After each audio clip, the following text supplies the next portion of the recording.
Hello and welcome to another edition of Greatest Albums Reviewed. I'm Dave Arthur, and on this edition I am going to review a classic album from 1971 that was recorded by one of the UK's most beloved singer-songwriters, Cat Stevens. After his return to the music business, Cat Stevens was known as Yusuf Islam or Yusuf, but since 2017 he has gone by the name of Yusuf Cat Stevens. His first album under his new names started with 2006's An Other Cup, but the man born Stephen Giorgio in London's Marylebone in 1948 has a following that even his hiatus from music did not diminish, and a lot of that is down to the excellent albums that he released in the early 70s. One of those albums is Teaser and the Firecat, and it is this album that I am reviewing, track by track.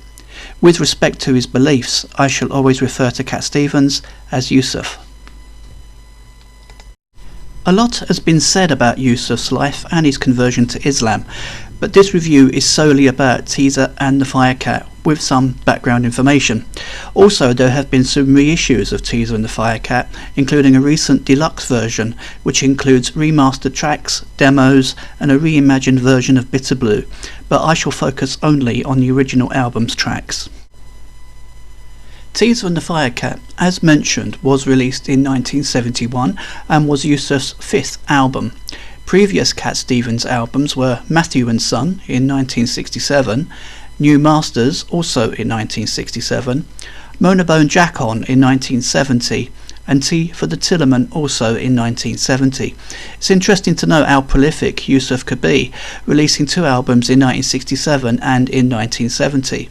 However, the difference in musical style between New Masters and Monobone Jack-On is quite significant.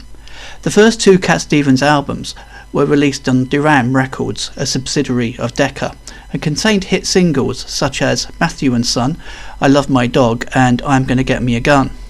New Masters also contains The First Cut Is the Deepest, a song recorded by P.P. Arnold and made even more famous by Rod Stewart. Even now, a lot of people will think that The First Cut Is the Deepest was a Stewart composition, such was the masterful job that he did on it. However, listen to the original and you will hear a version that sounds very much of its time with this arrangement. Yusuf is clearly still fond of this track though, as he has played it regularly in his recent live appearances. Yusuf was a rising star in the late 60s, helped by the success of the Matthew and Son single, which reached number 2 in the UK and is still his highest charting single. And, fun fact, the bass on that single was played by John Paul Jones of Led Zeppelin. The album of the same name reached number 7 in the UK, and its success led to Duran asking for a second album, which Yusuf dutifully delivered in the same year. Unfortunately, the New Masters album didn't do as well as his debut and failed to chart in the UK.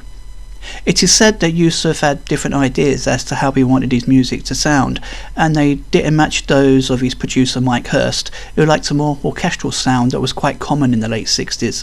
However, Yusuf had a demanding lifestyle due to his success, with touring, promoting and writing new material, and it may not be surprising that he fell ill with tuberculosis and a collapsed lung.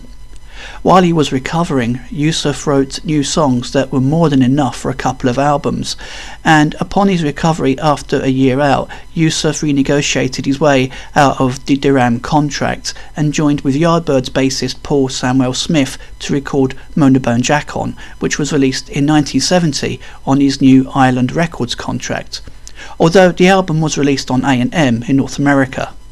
These showcased a far simpler arrangement of songs. They were more acoustic and used a smaller band that included for the first time Alan Davis, an acoustic guitarist who is Yusuf's longtime friend, and he plays with his band to this very day.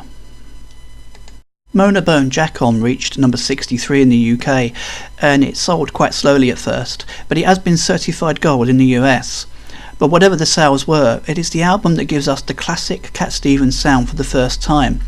And this sound continued with 1970's very successful Tea for the Tillerman album, which reached number 20 in the UK and number 8 in the US. This is an album that gave us classics such as Father and Son, Where Do the Children Play, Wild World and Hard-Headed Woman. Then, in 1971, came Teaser and the Firecat, which continued the style of the previous albums, and which in terms of sales boosted Yusuf into the pop world stratosphere, with the album reaching number 2 in the UK and the US, and number 3 in Australia. In fact, in the US it has gone 3 times platinum, with sales of over 3 million. The album cover, beautifully drawn as always by Yusuf, shows the character of Teaser and his pet, Firecat, sitting in the street. These two characters also appeared in a children's story written by Yusuf, telling the story of how the characters attempted to put the moon back into place after it fell from its place in the sky. Unfortunately, to my knowledge, this book has been out of print since the 1970s. If anyone has got a spare copy of it, I'd very much like to see it. So, let's have a look at the tracks of the legendary album that is Cat Stevens, Teaser and the Firecat.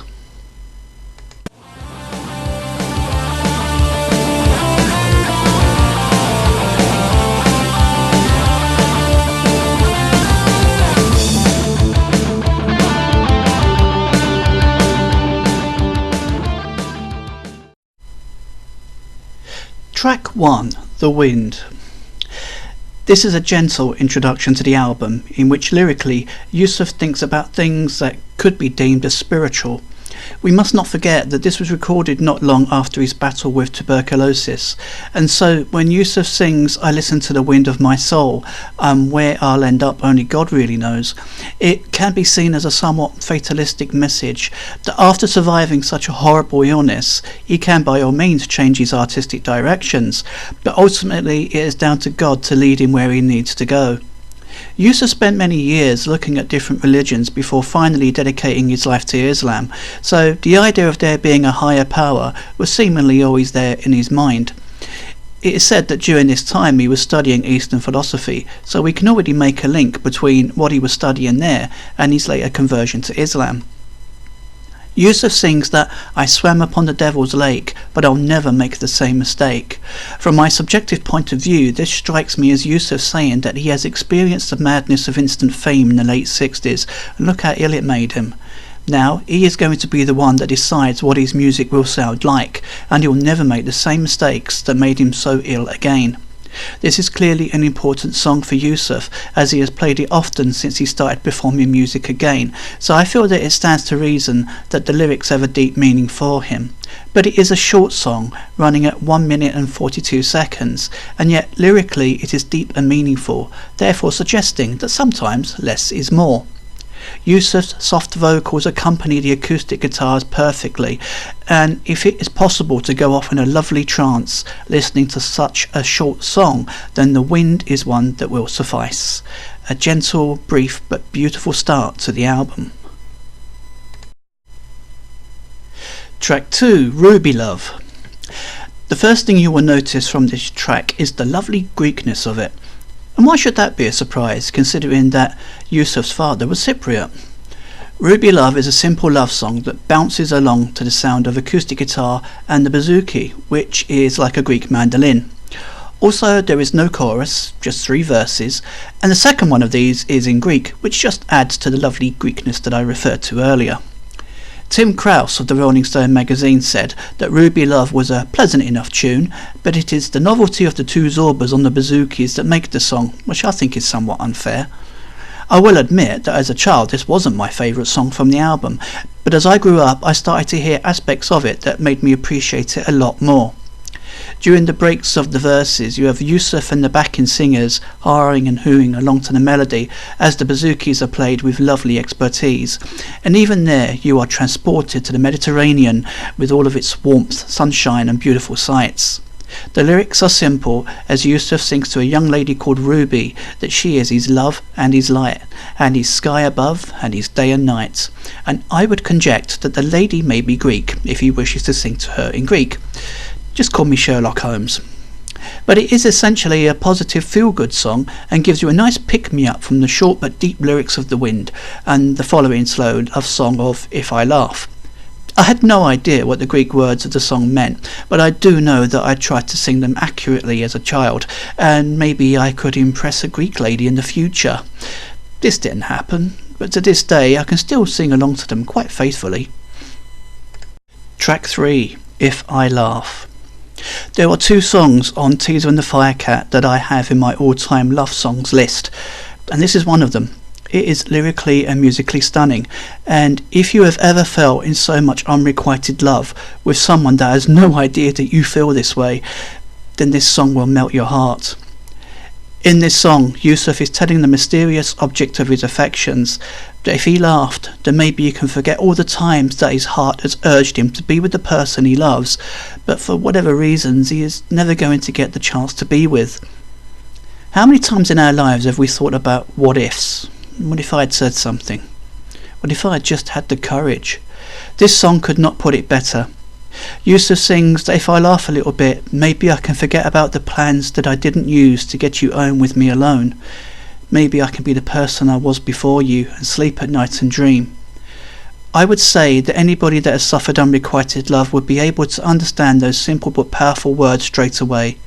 You can almost imagine a young Cat Stevens sitting at home, strumming away on his acoustic guitar and singing about this person with so much anguish, and yet the words seem almost poetic as he sings from the heart. And the words do truly seem to come from the heart. And this does seem to be the gist behind many of Yusuf's lyrics. There is no complication in the love songs. You know exactly what Yusuf is singing about, and he does it in a way that almost anyone can identify with. If I Laugh is another song without a chorus, and like Ruby Love is 3 verses.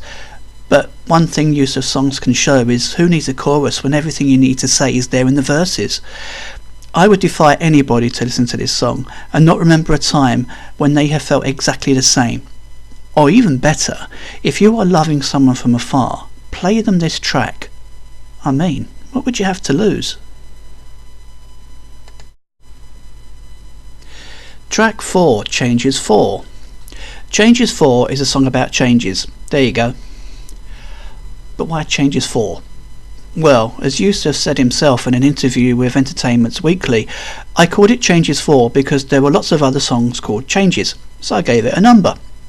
I'm not sure why it had to be 4. Maybe because it's track 4, but I'm not going to query the way a songwriting genius works.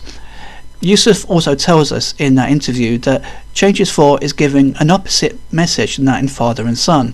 For in Changes 4, Yusuf sings, when your children see the answers that you saw the same, whereas in Father and Son you are getting 2 different points of view between the father and the son.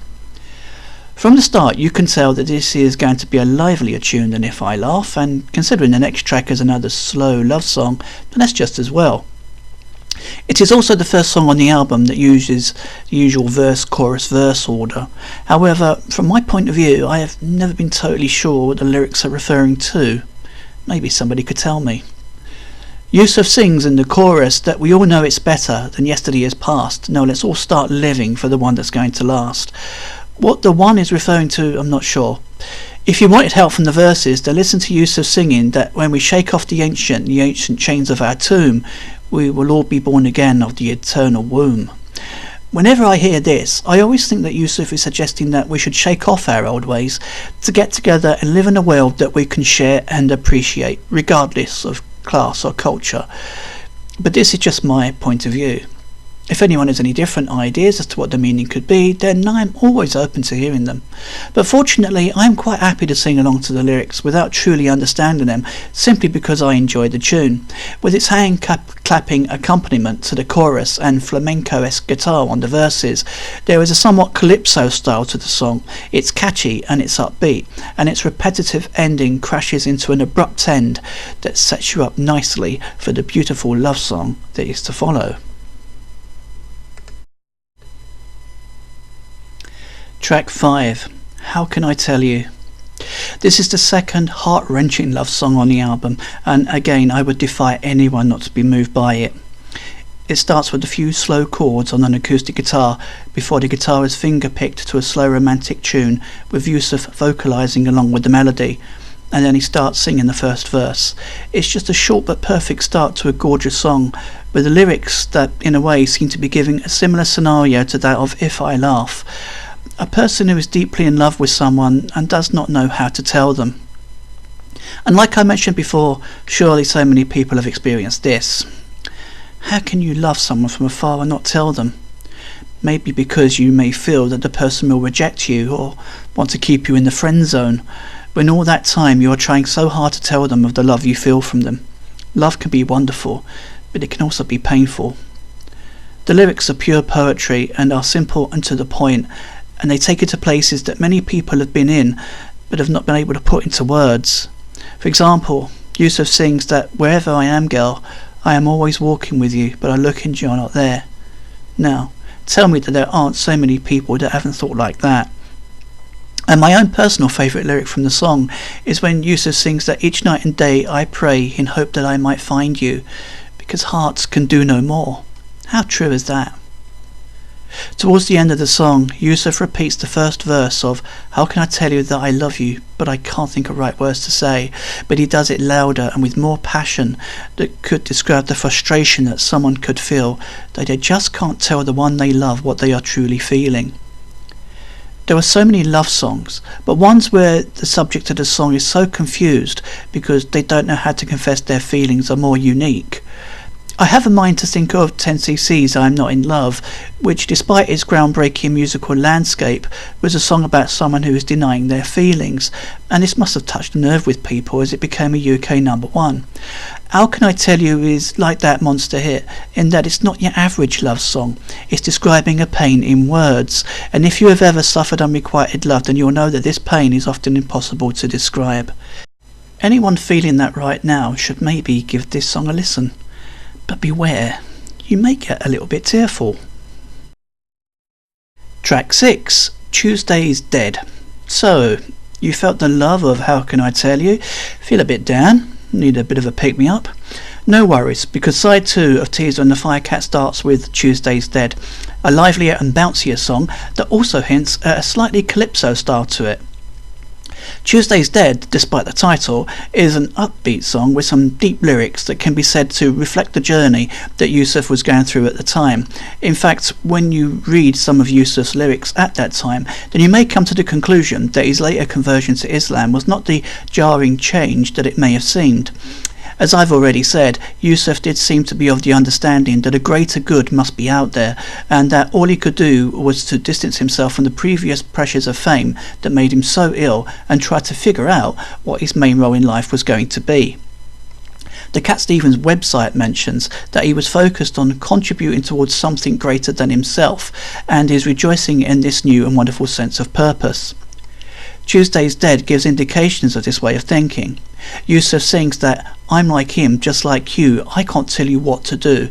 Like everyone else, I'm searching through what I've heard. Which to my ears is definitely someone who is on their own journey and is encouraging others to follow theirs too. An interesting lyric is when Yusuf sings that the man may live, the man may die, searching for the question why, but if he tries to rule the sky, he must fall.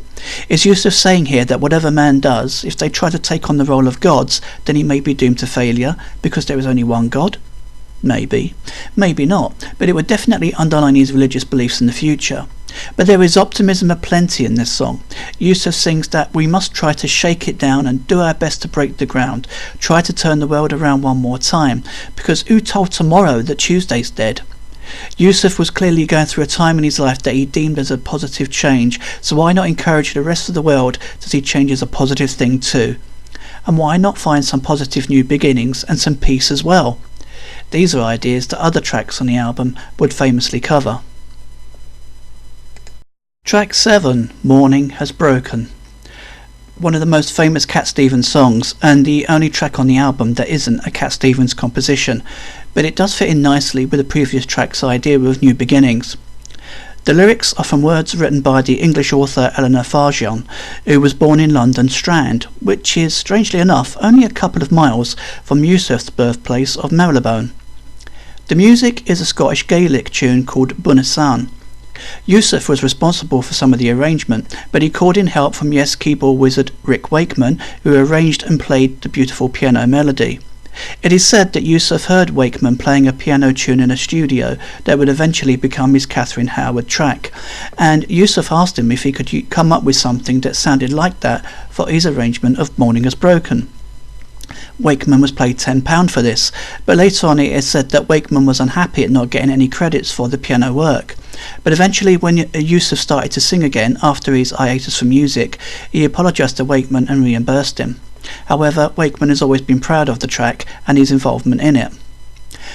Morning Has Broken did well in the charts, reaching number 9 in the UK, number 6 in the US and number 4 in Canada and Australia, and it is a track that has been covered by many artists, including Neil Diamond, Art Garfunkel and Demis Roussos. It is a song that is used in many children's services, and I remember as a child that my primary school used to play it in assembly many times a week. This was quite strange, as my schoolmates would consider it as just a religious song, while I would try to convince them to listen to the album that it came from. It is indeed based on a Christian hymn, but the words invite the listener to look at the wonders of nature. We also hear Yusuf sing "Praise with elation, praise every morning," God's recreation of the new day.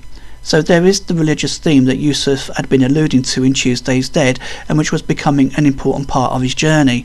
However, we must remember that the young Yusuf went to a Roman Catholic primary school, so the imagery of a god would have always been there in some form in his life.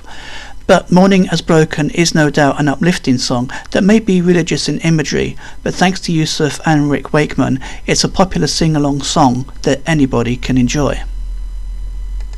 Track 8, Bitter Blue. Another musically uplifting track with Yusuf singing to the mysteriously titled Bitter Blue. It is also another track that can be described as a signpost to where Yusuf was in his life's journey at the time. In this song, it is almost that Yusuf is in some sort of way a traveller that is aware of time that has already passed him by. For example, Yusuf sings of "I've been running a long time, summer's come and gone, drifting under the dream clouds past the broken sun," but at the same time there are hints that things have not always gone the way that he hoped.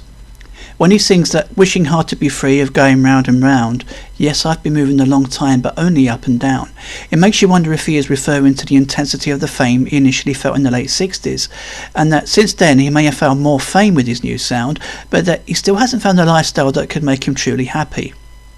Could this involve a deeper relationship with God? Well, let's not forget that on the track On the Road to Find Out, from his previous Tea for the Tillerman album, Yusuf sang, "Yes, the answer lies within. Why not take a look now? Kick out the devil's sin. Pick up a good book now." Whatever was Yusuf's message in this song, it must be an important song to him, as it was re-recorded and re-released as a single in October 2021. In the new version, Yusuf sings in a lower tone of voice, which might be down to his age, but there is still a silky richness to his voice, and in this new version of Bitter Blue, he sounds almost more determined to follow the right path for himself, and now he has a family, he may want to impart all of his wisdom and his lessons from life onto his children. The song definitely puts across the idea of recognising all that's gone before, and now letting the new generation pick up the baton to try and make the world a better place, and that can't be a bad thing. Track 9, Moon Shadow. Another very famous Cat Stevens song, but one that didn't chart as well as Morning Has Broken, reaching only 22 in the UK charts and 30 in the US charts. According to an interview that Yusuf did with Chris Isaak in 2009, Moon Shadow came about when he was on holiday in Spain, and as a boy from the West End of London, he had never seen the moon on its own in the sky, as usually there were street lights. But this one night he was sitting near some water, the moon was glowing, and when he looked down he saw his shadow, and he thought that it was cool, as he had never seen that before. It has also been said that it is his favourite of his older songs, and maybe that is why he named a musical about his life Moon Shadow. It can genuinely be seen as a song about hope, that you should always live for the moment and not compare what you have to what others have. You can understand this when you think of how Yusuf sings about losing parts of his body and what positive things would result from this. For example, if he lost his eyes, he wouldn't have to cry no more, or if he lost his hands, he wouldn't have to work no more, or if he lost his legs, he wouldn't have to walk no more. Clearly this might be a little unusual in the way of finding positive from negative situations, but ultimately you should always try to see the silver lining to a cloud and not allow yourself to get too bogged down with worries, because metaphorically we are all leaping and hopping on a moon shadow, a precise moment in time, and we should appreciate the wonder of life at any time, just like Yusuf felt when he saw his first moon shadow in Spain. Just over 2 minutes into the Susan acoustic guitar-based tune, we get the bridge and a more forceful sound coming from the strummed guitars, as Yusuf asks, "Did it take long to find me?" I asked the faithful light. This could be interpreted in two ways. Is Yusuf asking about the light from the moon, finding him in the present moment? Or is the faithful light the light from God and therefore a much higher presence? Or maybe it's a bit of both. Either way, the slightly raised tempo of the bridge continues until the end of the song, when he repeats the chorus of leaping and hopping on a moon shadow. But again, we have the message that whatever path you're on in your life and whatever happens in your life, it is up to you to think positively to ensure that your life and the world around us is as wonderful as we can make it. And if you can find your own moon shadow, then embrace the moment. Track 10, Peace Train. The final track on Teaser and the Firecat, and one that has become more and more famously associated with Cat Stevens, is Peace Train. It was his first top 10 hit in the US, reaching number 7, although it has been said that it wasn't released in the UK as a single, as Ireland wanted to boost the album sales. After all, Yusuf was already huge in the UK, and most of his new fans were coming from the US. Since his return to music, it's a track that Yusuf has performed many times, and it's also been re-recorded in 2003 for War Child and in 2021 for Playing for Change, with 25 musicians from 12 different countries. And considering the state of the world these days, then it may be hardly surprising that it's still such a relevant song. In fact, I've seen Yusuf perform live quite a few times wearing a Peace Train t-shirt. It is still yet another upbeat, feel-good song, and there is no doubting the message that Yusuf is putting across, and I reiterate when I say that its words genuinely could be about our world today. Clearly, not much has changed since 1971. In fact, back in 2003, Yusuf said to Billboard that 30 years later, as Yusuf Islam, I have more right and more reason to reclaim this anthem of my evolutionary Cat Stevens period. That's why I recorded it. He also said that it was his contribution to the call for a peaceful solution to the dangerous paths some world leaders today seem to be taking, and you can't really disagree with that. In 2021, there are still fears that the more powerful countries will never really settle their differences, and while the call for a peace train may seem trite to some people, I personally would feel a lot easier if I knew that some of the world's leading politicians were thinking about the average Joe or Joanne in the streets before they make some of their knee-jerk decisions or sound bites. But politics aside, this is a timeless song that calls for hope and unity, not unlike the messages in Tuesday's Dead and Bitter Blue. In the first verse, Yusuf sings that, "Now I've been happy lately, thinking about the good things to come, and I believe it could be something good has begun. So there is the feeling that the world surely will become a better place." It obviously hasn't quite happened yet, but surely it doesn't hurt to hope and think about the good things in the world. Yusuf also sings about dreaming about the world has won. To me, this lyric makes me think of John Lennon's Imagine, when he sang about the world being as one. But Lennon also sang about no religion, and I don't believe that this is what Yusuf was singing about. Instead, it was more likely to be a call for all religions to forget their differences and live in a world where such disagreements can become a thing of the past.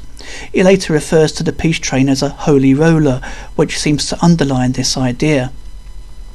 From my personal point of view, whenever I hear the hand claps and the choral-like singing during the chorus, it makes me remember a time that I went to a gospel concert in London, and that this part of the song has a religious feel to it. Although Yusuf did say to Chris Isaak in 2009 that he was revisiting a Greek-sounding riff, so that would be the second nod to his background on the album. When you look at Teaser and the Firecat as a whole, it does seem to be an album that is very much about hope, with even the heart-wrenching love songs seeming to come from someone that hopes something good will come about. And like a lot of the early Cat Stevens Island output, it's an album that never sounds dated. The songs sound as fresh as when they were recorded, and the messages in all the songs remain relevant too. So, that's my review of Cat Stevens' Teaser and the Firecat. I hope that you have enjoyed it and maybe learned some new facts about the album that you never knew before. And if you have never played the album, I hope I've inspired you to give it a listen and to tune in and bliss out. Thanks for watching, and I look forward to giving you another review of a classic album very soon. From me, Dave Arthur, is take care of yourself and others, and see you soon. Cheers.